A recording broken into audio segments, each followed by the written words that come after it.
how to use the ACCP conflict analysis tool. To explain how to use this tool, we're going to look at a fictional and simplified conflict setting. In our scenario, a foreign mining company has been given permission to start an excavation in a region that is rich in resources. The authorization has been granted by the state in the hopes of raising money for the country. This happened without the consent of the local indigenous communities, who are afraid that their traditional rights to the use of the land will be ignored. The locals also demand employment opportunities at the mine, as the mining company has mainly brought in foreign employees to work at the site. While the local communities held a march against the company, protesters clashed with the police, and one protester was killed by a tear gas grenade, heightening tensions. Efforts by the government to facilitate a dialogue between the company and the locals failed. The state, company, and local communities have called for the help of a mediator. Now, as the mediators, let's analyse this conflict with the help of the ACCP Framework. Make sure that you have enough time, space, and ideally a facilitator if you're working in a group. Before we begin our analysis, it is essential to clarify what the objective of our mediation is going to be. For our example case, our goal will be to find a mutually acceptable way for the mining company to operate in the area.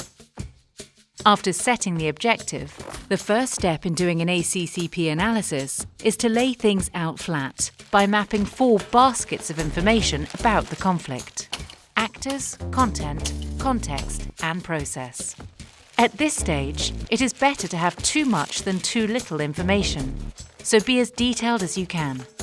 Always keep in mind that things that might seem less important now may become relevant later.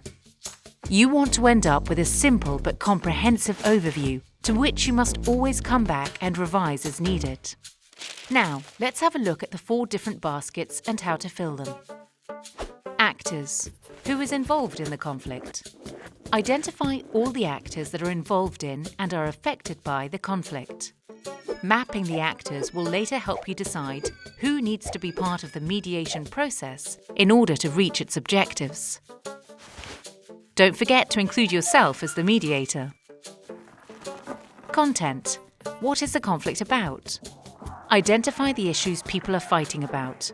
Try to be as specific as possible. Context. What are the circumstances within which the conflict is taking place? Identify those factors in the conflict environment that are beyond the immediate control of the mediator. These are important issues that influence and shape the mediation process, either directly or indirectly. Process. Which processes seeking to address the conflict are ongoing or have already taken place? Negotiations, dialogues, mediations, or other interventions of all sorts need to be mapped and studied. After laying things out flat, the second step of an ACCP analysis is to scrutinise your map based on your goal in order to help you develop a process design. We call this step going deeper. With our goal in mind, we can raise specific questions in each of the 4 baskets, as well as across them. Though these questions alone can suffice, the beauty of the ACCP is that it serves as a meta-framework within which other conflict analysis tools can be seamlessly integrated should you need them. However, for this example, we'll leave them out and proceed with specific questions in the baskets. To get things going, we'll start off with 1 question in each basket. Actors. Organise the actors based on how close they need to be to the negotiation table. Who needs to be right at the table? Who needs to be close to the table? And who is relevant but can follow along from a distance? Content. Cluster issues based on their themes and differentiate between parent and child issues. Context.